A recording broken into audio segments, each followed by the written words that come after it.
창세기 강의 178번째 찬양 412장으로 시작하겠습니다. 내 영혼의 그 길 깊은 데서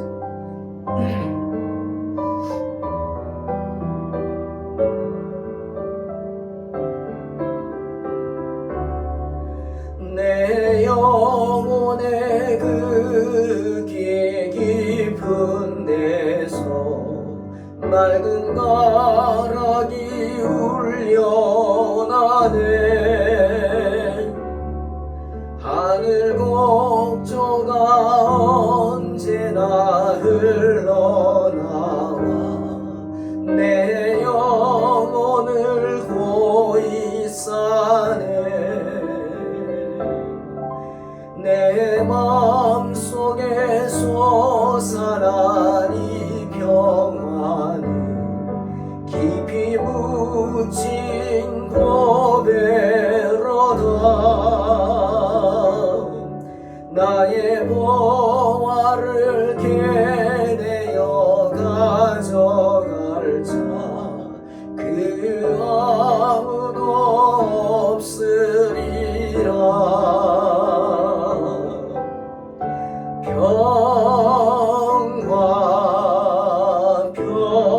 평화로다. 하늘 위에서 내려오네. 그 사랑의 물결이 영원토록 내 영혼을 덮으소서.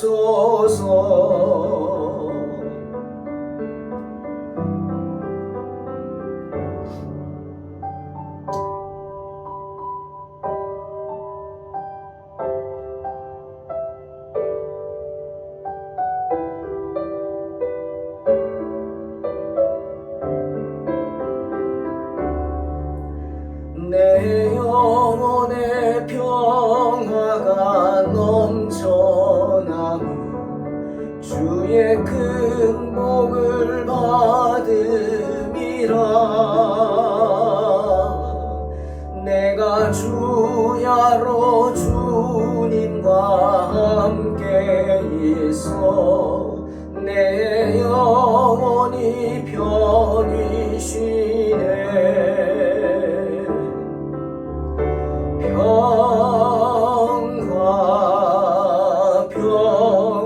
평화로다. 하늘 위에서 내려오네. 그 사랑의 물결이 영원토록 내 영혼을 덮으소서.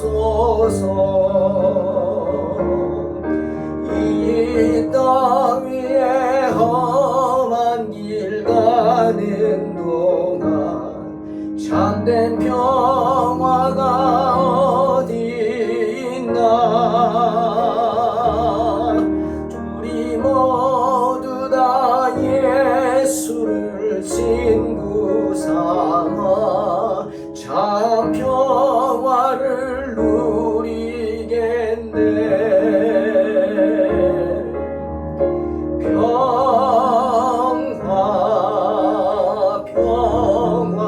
평화로다. 하늘 위에서 내려오네.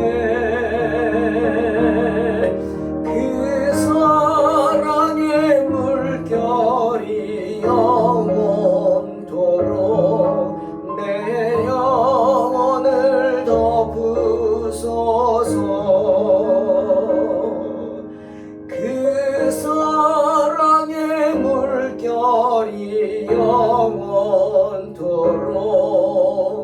내 영혼을 덮으소서.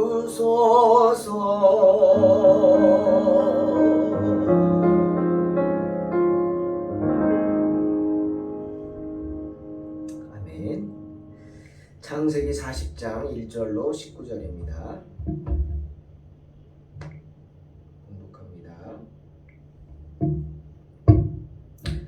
그 후에 애굽 왕의 술 맡은 자와 떡 굽는 자가 그들의 주인 애굽 왕에게 범죄한지라. 바로가 그 두 관원장 곧 술 맡은 관원장과 떡 굽는 관원장에게 노하여 그들을 친위대장의 집안에 있는 옥에 가두니 곧 요셉이 갇힌 곳이라. 친위대장이 요셉에게 그들을 수종 들게 하매 요셉이 그들을 섬겼더라. 그들이 갇힌 지 여러 날이라. 옥에 갇힌 애굽 왕의 술 맡은 자와 떡 굽는 자 두 사람이 하룻밤에 꿈을 꾸니 각기 그 내용이 다르더라. 아침에 요셉이 들어가 보니 그들에게 근심의 빛이 있는지라. 요셉이 그 주인의 집에 자기와 함께 갇힌 바로의 신하들에게 묻되 어찌하여 오늘 당신들의 얼굴에 근심의 빛이 있나이까. 그들이 그에게 이르되 우리가 꿈을 꾸었으나 이를 해석할 자가 없도다. 요셉이 그들에게 이르되 해석은 하나님께 있지 아니하니까 청하건대 내게 이르소서. 술 맡은 관원장이 그의 꿈을 요셉에게 말하여 이르되 내가 꿈에 보니 내 앞에 포도나무가 있는데 그 나무에 세 가지가 있고 싹이 나서 꽃이 피고 포도송이가 익었고 내 손에 바로의 잔이 있기로 내가 포도를 따서 그 즙을 바로의 잔에 짜서 그 잔을 바로의 손에 들였노라. 요셉이 그에게 이르되 그 해석이 이러하니 세 가지는 사흘이라. 지금부터 사흘 안에 바로가 당신의 머리를 들고 당신의 전직을 회복시키리니 당신이 그 전에 술 맡은 자가 되었을 때 하던 것과 같이 바로의 잔을 그의 손에 드리게 되리이다. 당신이 잘 되시거든 나를 생각하고 내게 은혜를 베풀어서 내 사정을 바로에게 아뢰어 이 집에서 나를 건져 주소서. 나는 히브리 땅에서 끌려온 자요 여기서도 옥에 갇힐 일은 행하지 아니하였나이다. 떡 굽는 관원장이 그 해석이 좋은 것을 보고 요셉에게 이르되 나도 꿈에 보니 흰 떡 세 광주리가 내 머리에 있고 맨 윗 광주리에 바로를 위하여 만든 각종 구운 음식이 있는데 새들이 내 머리의 광주리에서 그것을 먹더라. 요셉이 대답하여 이르되 그 해석은 이러하니 세 광주리는 사흘이라. 지금부터 사흘 안에 바로가 당신의 머리를 들고 당신을 나무에 달리니 새들이 당신의 고기를 뜯어 먹으리이다 하더니. 아멘. 요셉은 보디발에 의해서 왕의 죄수들을 가두는 지하 감옥에 갇혔죠. 보디발의 아내의 모함으로 인해 요셉은 감옥에 갇힙니다. 왕의 죄수들을 가두는 곳이다. 개인 감옥이 아니라는 말이죠. 그리고 얼마나 깊고 왕의 죄수들을 중죄인을 가두니 경비가 삼엄했을까요? 그런데 그 감옥이 왕의 친위대장인 보디발의 집안에 있었다. 그렇게 말하고 있습니다. 어느 날 그곳으로 바로의 술 맡은 자와 떡 굽는 자가 죄인의 신분으로 들어왔죠. 갇힙니다. 그곳에 누가 있어요? 요셉이 있잖아요. 보디발이 요셉을 자기 집에 있는 감옥에 그 왕의 죄수를 가두는 감옥에 가둬놨어요. 근데 그 요셉에게 이들을 부탁합니다. 섬기라고 합니다. 여러분 죄인의 비록 신분으로 들어왔지만 바로의 술 맡은 자 무슨 말입니까? 바로의 술 시중을 드는 사람이에요. 우리는 술 잘 안 마셔서 모르지만 술을 안 마시니까 술을 마시면 뭐 처음엔 사람이 술을 먹고 그 다음에 술이 술을 먹고 그 다음 술이 사람을 먹는다. 정말 사람이 개처럼 된다. 뭐 이런 표현 하잖아요. 그러니 술을 맡은 사람이다. 정말 측근이죠. 최측근. 믿을 수 있는 사람. 믿을 수 있는 사람. 아무나 술 따르게 하면 안 되죠. 술에 나쁜 것 하면 어떻게 해요? 독 타면 어떻게 해요? 왕을 암살하려고 하면 어떻게 해요? 술 취해가지고 내 몸도 못 가두는데. 때문에 술 맡은 관원장은 가장 측근이 돼야 합니다. 또 떡 굽는 자, 왕이 먹을 음식을 준비하는 사람입니다. 역시 측근이죠. 중요하죠. 그렇죠? 왕이 먹는 음식에다가 독을 타거나 나쁜 걸 타면 어떡합니까? 옛날 우리 역사에도 보면 수락관 뭐 이런데 나쁜 짓 하는 사람들이 있잖아요. 정말 중요한 자리입니다. 그러니 지금은 비록 감옥에 갇혔지만 혹시라도 오해가 풀려서 이들이 복권되면 어떻게 되겠어요? 막강한 권력을 좌지우지하는 사람이죠. 예? 그렇지 않습니까? 그러니 보디발이 친위대장인 보디발이 잘 보일 필요가 있었을 겁니다. 그런데 그 중요한 죄인들을 누구에게 맡겼다? 요셉에게 맡겼다. 그 말이 무슨 뜻일까요? 보디발이 여전히 요셉을 신뢰하고 있었다는 거예요. 비록 자기 아내 체면 때문에 자기 아내가 저 종이 말이야, 당신이 데려온 종이 나를 욕보이려고 했다, 내가 그냥 뿌리쳐가지고 도망갔다, 옷이 진 거다. 객관적으로 봤을 때는 할 말이 없잖아요. CCTV가 있는 것도 아니고 그때. 예? 그러니 어떻게 해요? 믿어야죠. 체면이 있는데. 예? 그래서 할 수 없이 요셉을 감옥에 가둔 겁니다. 하지만 보디발은 요셉을 믿었어요. 요셉이 그런 사람이 아니란 걸 믿었어요. 자기 아내 행실이 안 좋은 걸 알았다는 거죠. 화해했어요. 여러분, 정말 여기에 하나님의 오묘한 섭리가 작용하고 있지 않습니까? 섭리, 하나님의 섭리입니다. 하나님의 뜻을 이루고자 하는 계획이죠. 그 계획대로 되는 거예요. 정말 하나님께서는 요셉을 애굽의 총리로 쓰기를 원하셨잖아요. 그러니 세상 말로 뭘 잡은 거예요? 인맥을 잡은 거예요. 줄을 잡은 거죠, 요셉이. 오늘 나오잖아요. 술 따르는 관원자에게 부탁하죠. 당신 분명히 복권될 겁니다. 당신이 14절 잘 되시거든. 나를 생각해 주세요. 내게 은혜를 베풀어 주세요. 내 사정을 바로에게 알려주세요. 그래서 여기서 나를 건져주세요. 이 집에서. 나는 옥에 갇힐 일을 행하지 않았습니다. 이제 요셉은 술 맡은 관원장과 면을 튼 거예요. 나중에 또 나오잖아요, 그게. 그들이 어떤 죄를 지었는지는 모르겠지만 왕의 생명을 좌지우지할 수 있는 최측근이기 때문에 조그만 실수도 용납할 수가 없었죠. 그래서 왕이 본보기로 감옥에 넣을 수도 있었을 겁니다. 근데 이 두 사람이 여러 날이 갇혀있는 중에 같은 날 꿈을 꿉니다. 둘 다 꿈을 꾸는데 여러분, 꿈 꾸면 어떻습니까? 아이, 그런가 보다 하고 마는데, 어떤 꿈은 정말 기억이 나고 생생하고 꿈을 꾸고 나서 무슨 의미가 있는 줄 알잖아요. 네? 그럼 사람들은 복권 사기 바쁘지만 복권 사십시오. 좋은 꿈이라면 그만큼 꿈에도 의미가 있다는 거겠죠. 이 두 사람이 꾼 꿈이 그냥 꿈이 아니었습니다. 하나님의 계시가 담겨져 있는 꿈이었습니다. 때문에 둘 다 아침에 일어나서 안절부절 못하는 거예요. 그 꿈을 꾸고 나서 꿈이 무슨 뜻인지 몰라서 근심하고 있는 거예요. 요셉이 아침에 가서 문안을 하는데 그들의 낯빛이 예전 같지 않은 걸 보고 이게 무슨 일이 있구나 물어봅니다. 도대체 무슨 일이 있습니까? 저한테 얘기해 주세요. 제가 도울 일이 있습니까? 나도 죄수로 갇혀가서 안다는 거고, 또 꿈을 꿨구나 느낌이 왔겠죠? 때문에 요셉은 자기가 꿈도 꾸고 해몽도 하잖아요. 그런 능력을 하나님 주셨잖아요.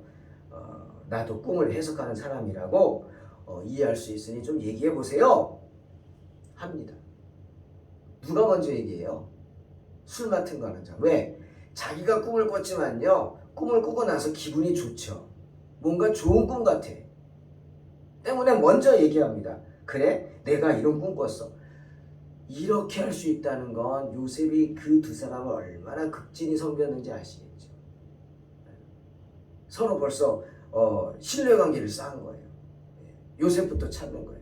요셉이 또 잘 해주고. 그러니까 자기 꿈 얘기도 하지. 하찮은 종이 꿈 얘기 건방지게 내치죠. 그러지 않았어요. 술 맡은 관원장은 요셉을 가까이 대하면서 그에게 자기의 고민을 털어놓은 거예요. 꿈 이야기를 했다는 거죠. 요셉이 말합니다. 망설이는 그들을 보고 해석은 하나님께 있지 않습니까? 라고 말합니다. 꿈의 해석은 하나님만이 하실 수 있다. 요셉은 그들에게 꿈을 해석하는 관점을 제시해 주는 거예요. 하나님의 관점에서 이 꿈을 해석해야 합니다. 왜? 하나님이 주신 꿈이니까. 그래서 해석은 하나님께 있지 않느냐 말을 한 거죠. 은연중에 요셉은 그들에게 하나님을 이야기합니다. 전도하는 거예요. 하나님을 믿어라. 그분의 능력을 아는 나에게 꿈 이야기를 해봐. 내가 풀어줄게. 뭐 이런 뜻이겠죠. 왜? 하나님의 사람이니까 자신은. 술 맡은 관원장의 꿈 이야기를 듣고 해석하죠. 세 가지에서 남포도 3일입니다. 술을 만들어 드렸는데 바로가 받았다? 당신은 복권됩니다. 복직될 것입니다. 길몽입니다. 하지만 떡 굽는 관원장이 말할 때 세강줄이 3일입니다. 역시. 하지만 맨 위에 바로에게 드릴 떡을 새들이 먹었다? 당신은 3일 내에 죽습니다. 흉몽입니다. 여러분, 이 꿈은 하나님이 주신 거고요. 하나님은 믿지 않는 사람들에게 이렇게 꿈이라는 것을 또 주셔서 하나님의 능력을 보여주셔서 그들로 하나님의 일에 동참하게 하십니다. 다시 한번 길몽을 해석해준 술 맡은 관원장에게 요셉이 한 말 기억하세요. 요셉은 자기를 부탁합니다. 자기 자신을 사정을 겸손히 설명하죠. 내가 말이야 억울하게 말이야 형제들 욕하고 형이라는 것들이 말이야 나를 구덩이에 넣고 노예로 팔아버렸고 보디발이라는 사람이 말이야 나는 그렇게 충성을 했는데 아내의 말만 믿고 말이야 나를 이렇게 했다. 뭐 그런 말 하지 않습니다. 그냥 간곡하게 나는 히브리의 땅에서 끌려온 자고 그리고 여기서도 옥에 갇힐 일은 하지 않았습니다. 간곡히 말하죠. 누군가를 비난하지 않습니다. 그냥 자기가 부당하게 이렇게 갇혀 있음을 알릴 뿐이죠. 여러분, 이런 일을 통해서 요셉은 바로의 최측근과 친분을 쌓게 됩니다. 후에 바로에게 요셉을 청구해 준 사람이 바로 이 술 맡은 관원장이죠. 자, 오늘의 요셉의 이야기를 보면서 우리는 몇 가지를 한번 생각해 볼까요? 하나는 꿈을 꾸는데 그것이 다 개꿈이 아니라는 겁니다. 의미 없는 꿈이 아니라는 거죠. 예? 술 맡은 관원장과 떡 굽는 관원장이 꾼 꿈처럼 특별한 계시를 해주는 꿈이 있습니다. 우리는 이런 꿈을 예지몽이라고 표현하죠. 예지몽이 있습니다. 그러니 꿈을 무시하지 마십시오. 성경 보십시오. 하나님이 꿈을 통해서 하나님의 사람들에게 말씀하시지 않습니까? 특히 기도하는 가운데 꾸는 꿈은 하나님이 주시는 응답일 수도 있습니다. 두 번째, 요셉처럼 아무리 억울한 일을 당했다 할지라도 남을 비방하지 않도록 노력해야 합니다. 조심해야 합니다. 그냥 내가 잘못이 없음을 내 무죄를 입증하는 것으로만 만족하십시오. 괜히 내 무죄를 입증한다고 다른 사람의 허물을 들춰서 막 얘기하지 말라는 말입니다. 조심해야 합니다.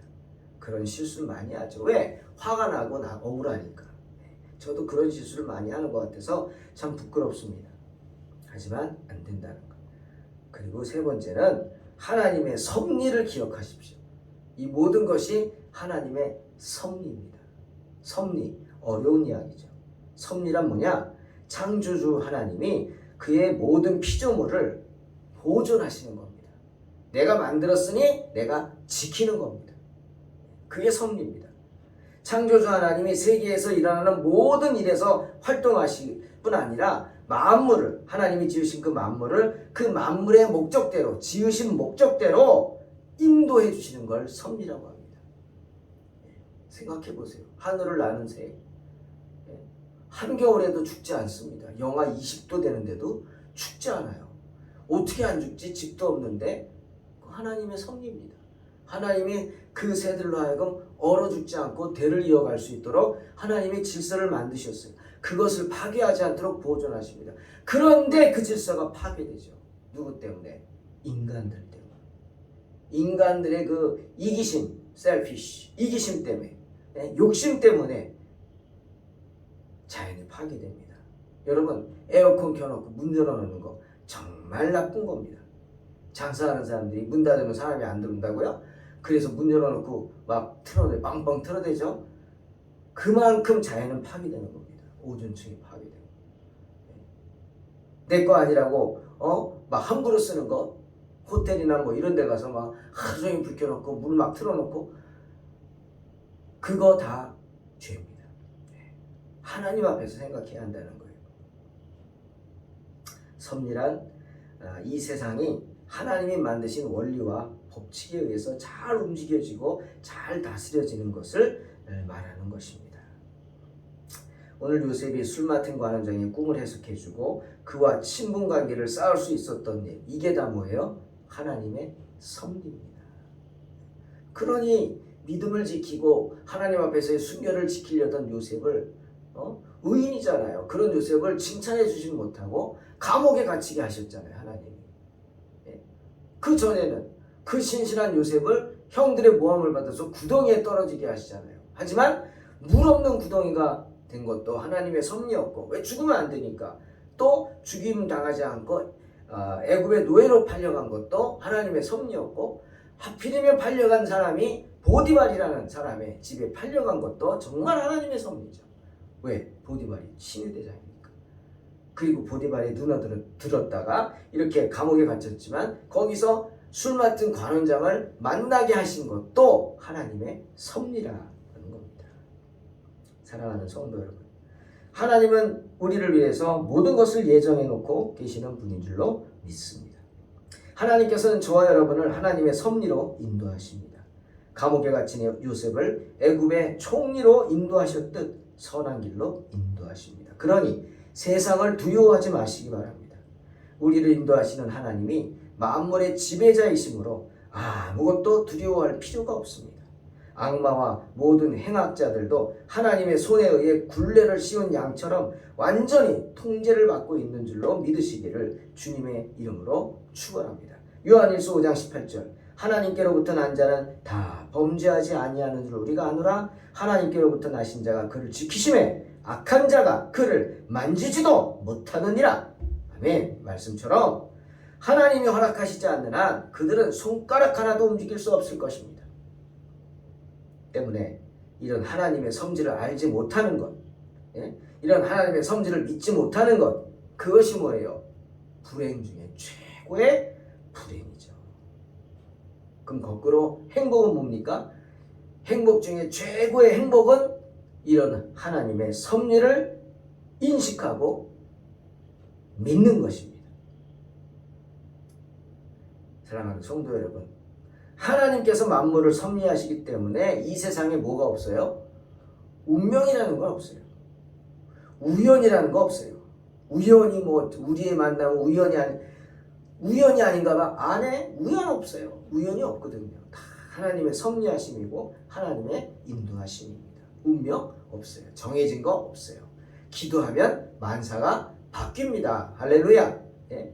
팔자 있어요? 없어요. 하지만 팔자가 있다고 해도 기도함으로 팔자가 바뀔 줄로 믿습니다. 왜? 기도하니까. 운명이란 없단 말입니다. 온 우주는 하나님의 섭리, 즉 하나님의 은밀한 계획에 따라 이렇게 지배됩니다. 요셉의 경우처럼. 때문에 기독교 신앙의 섭리론은 뭐냐? 숙명론과는 반드시 구별돼야 합니다. 숙명이란 없다고요. 어쩔 수 없는 것 없어요. 날 때부터 타고난 운명 없습니다, 여러분. 바뀔 수 있는 거예요. 내가 기도할 수 있잖아요. 기도하면 뭐예요? 천국 열쇠라고 그랬잖아요. 하늘 보좌로 움직이는 겁니다. 사랑하는 성도 여러분, 이 세상은 하나님의 섭리하심으로 하나님께서 뜻하시고 계획하신 대로 움직일 뿐입니다.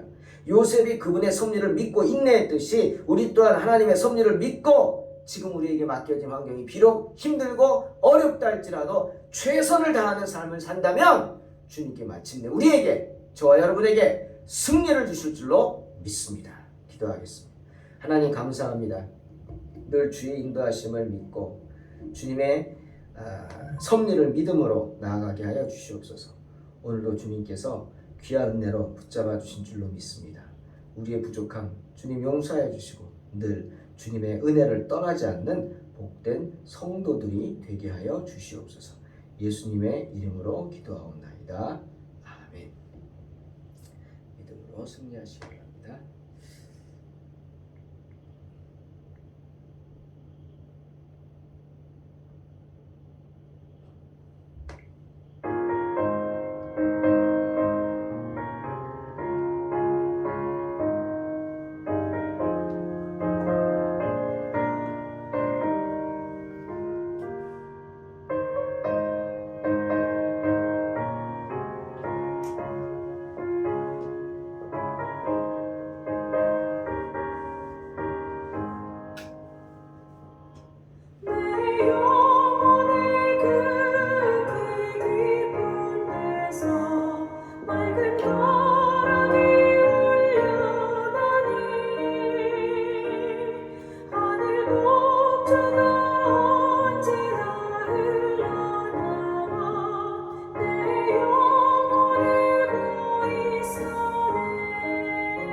아멘.